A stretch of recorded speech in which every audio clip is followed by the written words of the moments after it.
I'm finally gonna do it. I'm finally going to make sound panels and treat my studio space. When it comes to DIY sound panels, there are always three main questions that I have. Number one, how much is this gonna cost me? Number two, do they work? And number three, do they look cool?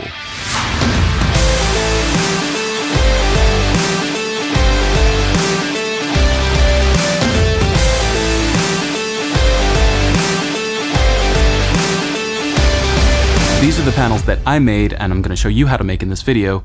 Now that you've seen them, let's do some audio tests. We're gonna start off with a pink noise test. This is just running pink noise through the audio speaker. Right now what you're hearing is room tone, and you can see that we're at around 46 dB. With the pink noise going, it's at about 75 to 76 dB in the room. Now we're gonna put the sound panel in front, and you can audibly hear a difference. We're at 65 to 66 dB, which means that it dropped about 10 dB audibly in the room. These panels work.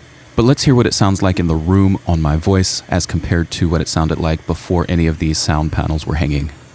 The quick brown fox jumps over the lazy dog.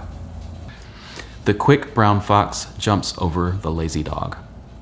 She had blue skin, and so did he. He kept it hid, and so did she. They searched for blue their whole life through, then passed right by and never knew. The quick brown fox jumps over the lazy dog. She had blue skin, and so did he. He kept it hid, and so did she. They searched for blue their whole life through, then passed right by and never knew. These panels are 5 foot tall by 3 foot wide. For my international viewers, that's 1.5 meters by 0.9 meters. They're big. If you're pricing these out professionally, they'll run you about $100 to $300 depending on the fabric. But these you can make for about $25 per panel. A sound panel has a pretty simple concept. It's essentially a sound absorbing material that's hung on a sound reflective surface, like walls or doors. There are three main components that we'll need to build them: a frame, a sound-absorbing material, and an audibly neutral fabric to cover it. And that's where most of the budget's gonna go. And like with all DIY projects, you will need some tools if you wanna take it on. At bare minimum, you'll need a hammer, nails, staple gun, saw, scissors, tape, razors, gloves, and eye protection. But if you want the project to be as easy as possible, I'd highly recommend a nail gun, a table saw or a miter saw, and some plastic liner. The table saw makes cutting it a breeze, the nail gun makes framing so much faster and easier, and the plastic liner helps seal the insulation into the sound panel. Now, for the frame, I'll be using this 1 inch by 4 inch by 8 foot furring strip board. These cost about $2.98 at Home Depot, and we'll need 2 per sound panel. The cool thing about this is that you can make just one cut at 5 feet, and it leaves a 5 foot and a 3 foot strip, and that's exactly the measurements we're gonna need to make the boards.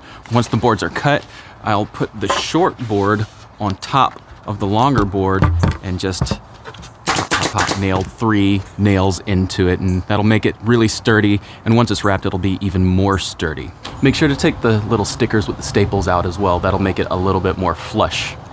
Now, I got incredibly lucky with fabric because my mom is a crafter, and she had a bunch of this denim laying around, and she gave me a huge roll of it. But I found this fabric that would be a great, inexpensive option to wrap these.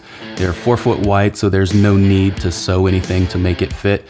Look, SNS is not a sponsor of this video. I don't even get any kind of kickback when you go purchase from them. I just thought it was a great, kind of out-of-the-box solution to wrap fabric around these boards.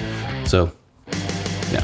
To wrap your sound panels, just roll out the fabric, set the frame on the interior side, then cut the fabric off of the roll, making sure to have enough fabric on each side to fold the fabric around the frame and staple it in the inside. When you start stapling it, staple the long side first, making sure that there's no wrinkles. When you get to the short ends, wrap the fabric kind of like a present so that the corners are nice and neat, and staple those ends as well.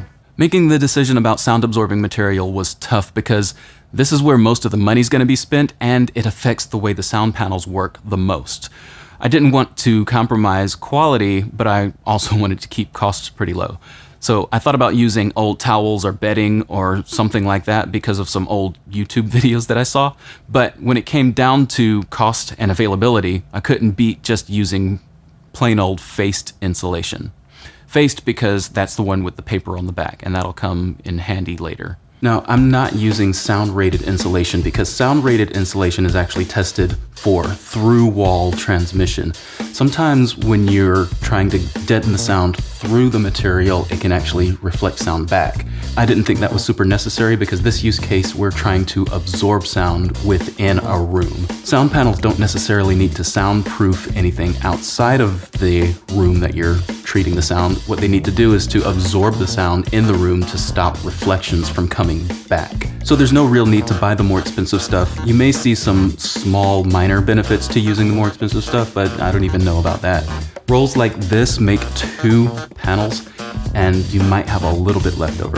Adding insulation is pretty easy as well. Make sure that you're wearing gloves and eye protection because you're messing with insulation and that can be pretty gnarly. Take your frame, lay it face down on the floor, roll your insulation out long ways, making sure the paper is facing up along the inside of your frame.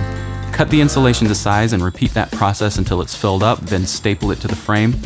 Once that's done, you'll need to either tape the insulation at the back and connect it to the frame, or you can do like I did and use spray adhesive and plastic wrap.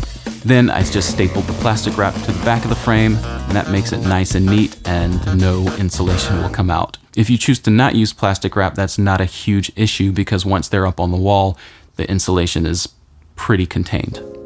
One piece of advice that I kind of learned the hard way is don't use spray adhesive to adhere the insulation to the fabric because that causes wrinkles, and I'm pretty sure those wrinkles aren't coming out.